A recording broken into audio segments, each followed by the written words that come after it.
Биздин каналга жазылып, акыркы болуп жаткан жаңылыктарды билиңиздер. Элдин көзү эми ачылды.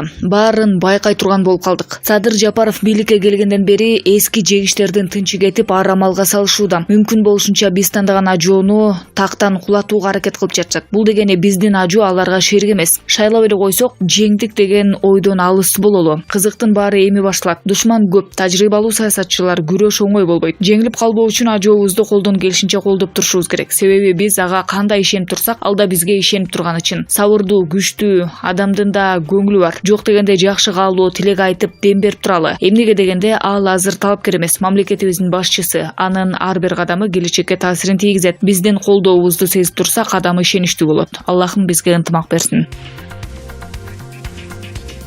Мурдагы премьер-министр Мухаммедкалый Абылгазиев кармалды. Бул тууралуу 24 KG агенттиги өздүк булактарына таянып жазды. Маалыматка ылайык, буга чейин Абылгазиев мыйзамсыз баюу фактысы боюнча козголгон кылмыш ишинин алкагында УКМКга сурак берүүгө кирген. Кошумчалангандай, Абылгазиев 48 саатка УКМКнын тергөө абагына киргизилген.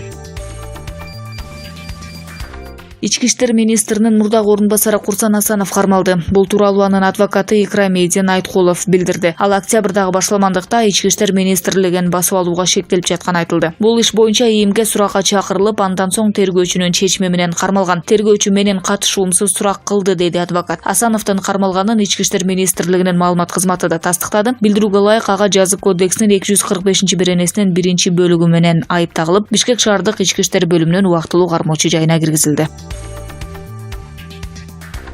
Ырчы Бактыгүл Бадыева бир канча күндөн бери Инстаграмдагы баракчасына суроо жараткан кыска билдирүүлөрдү калтырууда. Анын акыркы билдирүүлөрүндө: азыр менин дарегиме карата коркутуулар болуп жатат. Мен эч кимден эч качан коркпойм. Бир гана Алладан корком. Эгер мага бир нерсе болсо, сүрөттөгү адамдар күнөөлүү болот. Кийинчерээк сүрөтүн жарыялайм. Көчөгөнү ачууга туура келди. Азырынча мен ал адамдардын сүрөтүн жакындарыма, курбуларыма жөнөтүп жатам. Эгер мага, кыздарыма, үй бүлөмө бир нерсе болсо, жакындарым күнөөлүүлөрдүн сүрөттөрүн жана менин катымды чыгарат деп айтылат. Көпчүлүккө табышмак болгон билдирүүлөрдөн кийин ырчыга байланышканыбызда азырынча комментарийсиз калтыраарын билдирди.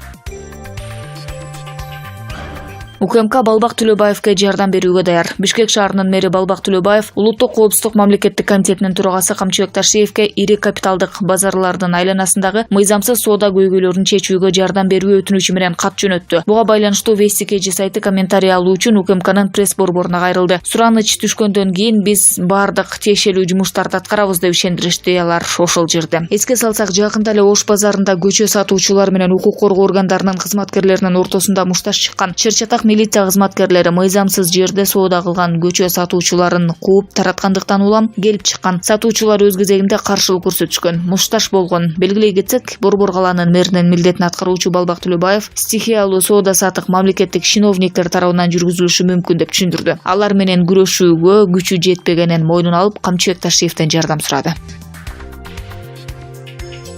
Транспорт жана жолдор министрлигинин статс катчысы Эрмек Мамыркалиев кайрадан кармалды. Бул тууралуу укук коргоо органдарындагы маалымат булак билдирди. Финпол атка минерди Бишкек Ош автоунаа жолунун мамлекеттик дирекциясы тарабынан жасалып келген коррупциялык схемага тиешеси бар деген шек менен 7 январда кармаган. 9 январда ал өз ыктыяры менен мамлекетке келтирген чыгымдын 1 бөлүгүн 2,5 миллион сомун кайтарган. Ошол эле күнү ага Бишкектин 1-май райондук сотунда баш коргоо чарасы тандалып, үй камагына чыгарылган. Бирок аны бүгүн 26 январда Бишкек шаардык сотунун чечими менен кайрадан УКМКнын СИЗОсуна киргизишкени белгилүү болду. Бирок себептери аталган жок.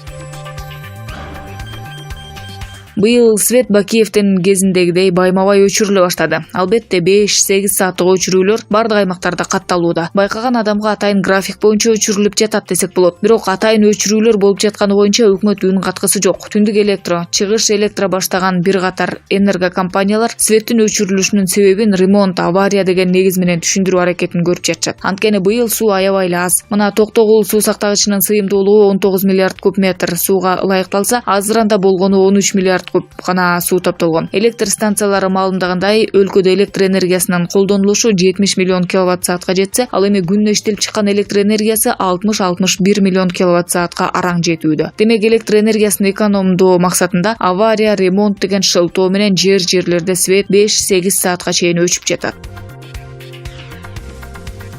Жалал Абад шаарында бетине бет кап тагып алып келип, дарыкананы карактаган жарандар кармалды. Бул тууралуу Жалал Абад облустук ички иштер бөлүмүнүн басма сөз кызматына шилтеме берип, Барометр билдирет. 2021-жылдын 18 январь күнү саат 22:30 чамасында Азият улутундагы 25-30 жаштар чамасындагы 2 жаран бетине медициналык бет кап тагып алышып, Жалал Абад шаарындагы дарыканалардын бирине кирип, сатуучу кызды бычак менен коркутуп, кассада болгон 10.300 сомду, сатуучунун сумкасындагы 500 сом акчаны жана кол саатын, санитардык китепчесин алышып, окуя болгон жерден изин жашырып качып кеткен. Аталган факт боюнча топтолгон материалдар Жалал Абад шаардык ички иштер бөлүмүнүн КЖБРине Кыргыз Республикасынын жаза кодексинин 202-беренеси менен катталып, сотко чейин көндүрүш иши ачылган. Коомчулук арасында резонанс жараткан өзгөчө оор каракчылык кылмышынын бетин тез аранын ичинде ачуу максатында Жалал Абад шаардык ички иштер бөлүмүнүн кызматкерлери тарабынан тергөө, ыкчам иликтөө иштери жүргүзүлүп, алгач алардын өздүктөрү такталып, натыйжада шектүү катары Жалал Абад шаарынын тургундары 2000-жылы туулган УМ жана АО кармалышып, жанынан кылмыш ишине тиешелүү далил буюмдар алынган. Андан сырткары шектүүделген УМдин жанынан өзгөчө кескен жети бар 1,38 грамм баңгизаты табылып алынган. Бул факт боюнча да жаза кодексинин 268-беренесине негизинде сотко чейин көндүрүш иши башталган. Шектүүлөрдүн баш коргоо чарасы Жалал Абад шаардык сотунда каралып, 2 айлык мөөнөткө камакка алуу түрү тандалып, убактылуу кармоочу жайга киргизилген. Азыркы күндө алардын башка кылмыш иштерине тиешеси бар же жоктугун аныктоо максатында ыкчам иликтөө иштери жүрүп жатат деп айтылат маалыматта.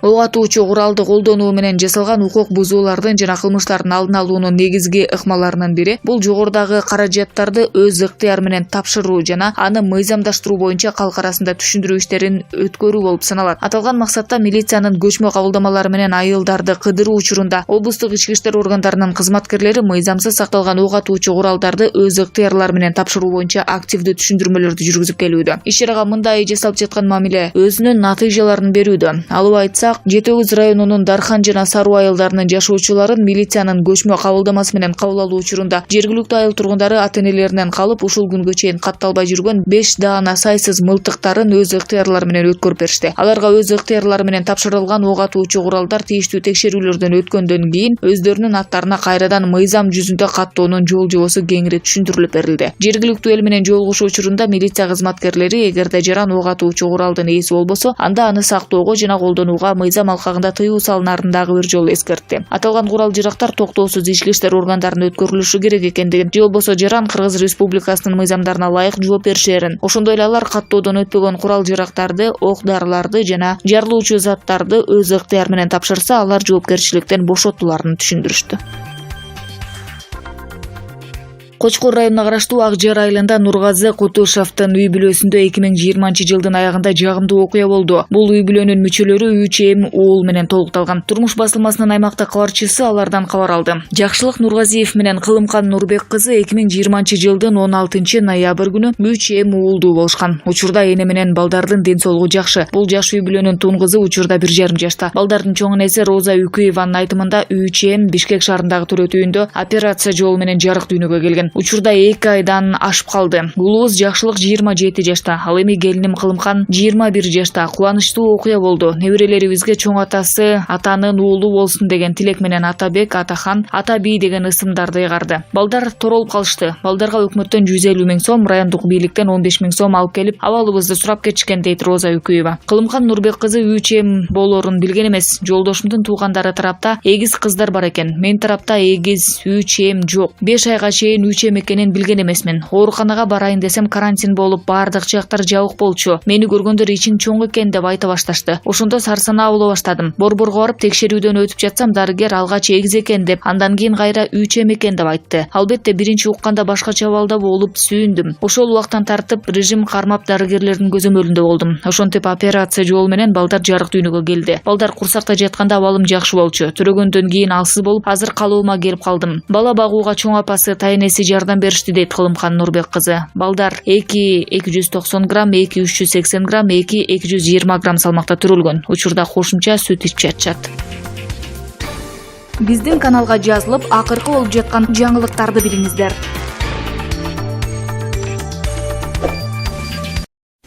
Мына жакындагы шаардык кеңештин шайлоолору болот.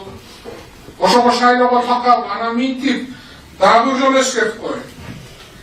МТУдан баштап, акимият, коопсуздук органдары, аппарат, бирөөгө шайлоого ийгиликсеңер тармагыла. Мен тарыхта болуп көрбөгөндөй шаарда таза шайлоо өткөрүп бергенге убада берем силерге. Мына боротко кыйын болуп турат. Мен силерден суранам, ким акча берсе кармаш керек.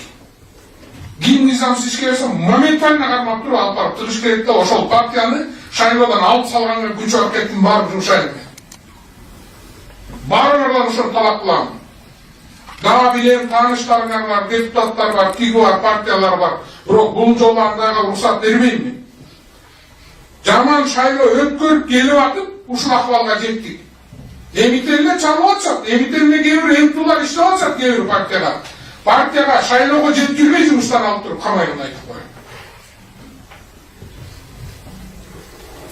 Акча берип келген депутаттар Горкиңеш эртең кайра азапка салат шаарды. Ошон үчүн пускай ким аман эсен, ким эл ошого добуш берсе, ошол добуш менен утуп кетсин. Мына жакында баштап киребиз уже шайлоонун шаңына. Ошон үчүн дагы жол эскертип коеюн.